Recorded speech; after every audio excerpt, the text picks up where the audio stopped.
On the afternoon of July 20th, 1944, deep inside Hitler's fortified headquarters, known as the Wolf's Lair, a single briefcase was quietly placed beneath a table. Inside it were enough explosives to rip the Führer in half, and maybe bring an end to the most destructive war in human history. One chance, one blast, one moment that could have rewritten the 20th century. But how did the most guarded dictator on earth survive an assassination attempt planned by his own officers? And what became of the men who dared to defy a tyrant? Stay with me, because this is the true story of the July 20th plot. To understand the conspiracy that nearly changed the fate of the world, we must begin not in 1944, but years earlier, inside the decaying conscience of the German officer corps. Adolf Hitler, once seen by many in the Wehrmacht as the man who revived the nation from humiliation, gradually revealed a brutality that some could no longer reconcile with their oath of loyalty. Army officers saw the regime's crimes in Poland and the Soviet Union, the destruction of European Jewry, and the reckless military decisions that cost countless German lives. For a small but growing group of men, patriotism meant resisting Hitler, not serving him. Among these men was Colonel Claus von Stauffenberg. An aristocrat and devout Catholic, he entered the war with pride in Germany's military traditions. But frontline experience changed him forever. He witnessed atrocities committed by SS units against civilians. He saw soldiers forced into hopeless orders, dying by the tens of thousands for an ideology he no longer believed in. In April 1943, a British air attack in North Africa left him gravely wounded. He lost his left eye, his right hand, and several fingers on his left. Yet, from this trauma, his resolve hardened.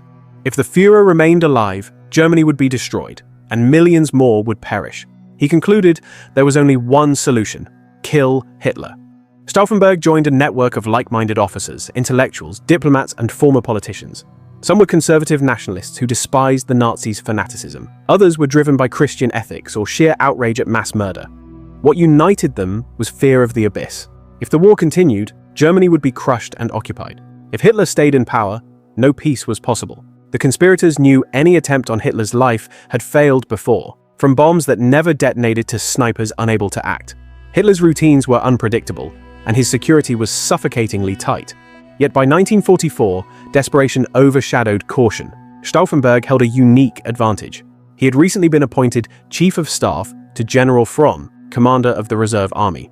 This position granted him access to Hitler's military briefings. He could carry a briefcase into rooms where no other conspirator could get near. But assassination alone wasn't enough. Killing Hitler risked plunging Germany into chaos. SS forces would fight for control. Rival generals might seize power. To prevent the Nazi state from regenerating under a new tyrant, the conspirators revived an emergency plan called Operation Valkyrie. Originally devised to maintain order if foreign laborers revolted or Allied paratroopers landed in Berlin, Valkyrie allowed the Reserve Army to seize government buildings, disarm the SS, and assume authority. With careful rewriting, these orders could be used to overthrow the Nazi regime the moment Hitler was dead. It was an audacious plan, threading the needle between legality and outright rebellion. If successful, Germany would immediately negotiate peace, especially with the Western Allies, and possibly save millions of lives still to be lost in the dying months of the war. But time was running out. The Allied landings in Normandy had already begun. The Soviet Red Army was pouring into Eastern Europe. Inside the German high command, fear, defeatism, and paranoia churned together. Every day Hitler survived, the chance of a negotiated surrender slipped further away. The conspirators attempted to strike multiple times in early July, but fate seemed to shield the Führer. Meetings were cancelled at the last minute. Opportunities slipped away, and in each failure, more lives hung in the balance. Finally, they agreed. The next opportunity would be the last. July 20th, 1944. Wolf's Lair, a heavily guarded forest bunker complex in East Prussia. A meeting was scheduled at midday. Stauffenberg arrived by plane, the bomb components concealed in his uniform and luggage. In a small room under the pretense of preparing documents, he armed a British-made explosive using a pair of pliers held awkwardly in his remaining fingers. Trembling but determined, he inserted a timed detonator designed to ignite the bomb in about 10 minutes. He prayed that one bomb would be enough. Though he had planned for two, the second remained unused due to interruptions. Carrying the briefcase with the bomb inside, he entered the conference hut. But fate intervened once more.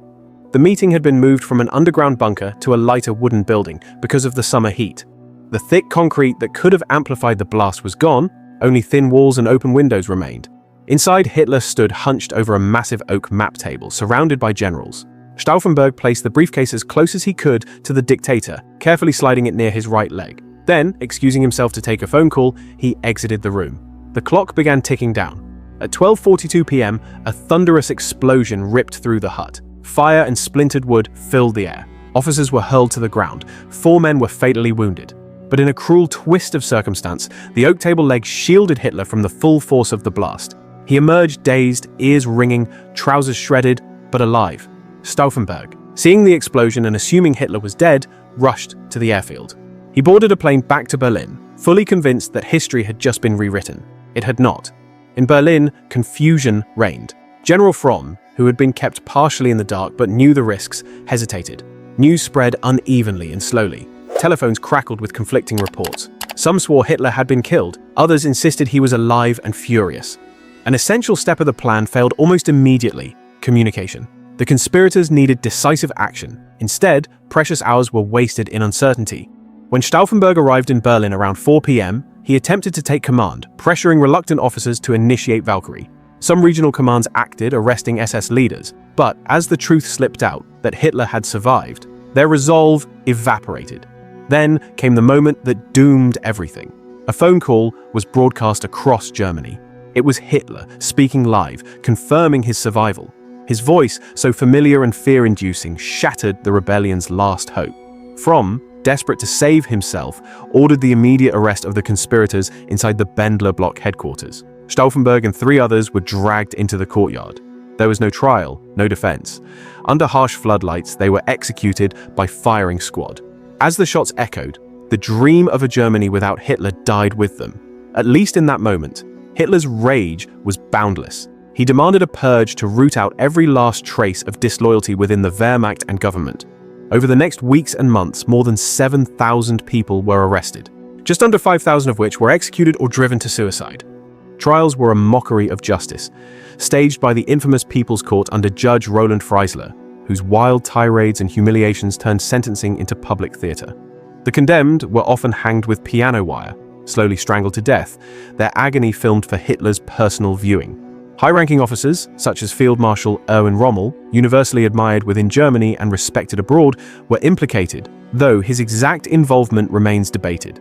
The regime could not afford to disgrace a national hero publicly. Instead, Rommel was given a choice: poison himself quietly or face a show trial that would harm his family. On October 14, 1944, he took the cyanide and died, his reputation preserved in official propaganda as that of a loyal commander, felled by war wounds. Despite the regime's brutality, something remarkable happened. The July 20th conspirators, condemned at the time as traitors, became symbols of moral courage. They had risked everything to end tyranny. And though they failed to kill Hitler, their actions forced him deeper into paranoia and distrust. His belief in the army shattered, control tightened, mistakes multiplied. This desperate final year contributed to the chaos that would ultimately bring the Third Reich down. The plotters understood they might not survive. Some expected that even success could cost their lives, but they fought on because the alternative, silence, felt like complicity in the greatest crimes the world had ever seen. As Stauffenberg allegedly declared before his execution, his final shout was not for himself, but for the Germany he hoped might one day rise from the ruins. Years later, historians and survivors would reflect on the tragic irony of the July plot. They came so close. Just inches and a table leg separated Hitler from death. A single change. 2 bombs instead of 1, a bunker instead of a wooden hut. A faster decision in Berlin, and the war might have ended months sooner. The Holocaust might have been halted, millions of lives might have been saved, but history is what remains after all the chances missed. The courage of the conspirators stands as a reminder that even in a state consumed by darkness, resistance can still burn through, however briefly, against overwhelming odds. On July 20th, 1944, a group of Germans risked their families, their futures, and their own lives to stop a dictator. They failed, but their legacy survived the Reich that killed them. Today, they are remembered as heroes who tried to pull the world back from the brink of absolute ruin. It raises a question. Would you have the courage to resist, even when your own life was on the line? Let me know your thoughts in the comments below. If you found this story powerful, make sure to like this video, subscribe to the channel, and ring the notification bell so you never miss our next deep dive into history. Thanks for watching. We'll see you in the next video.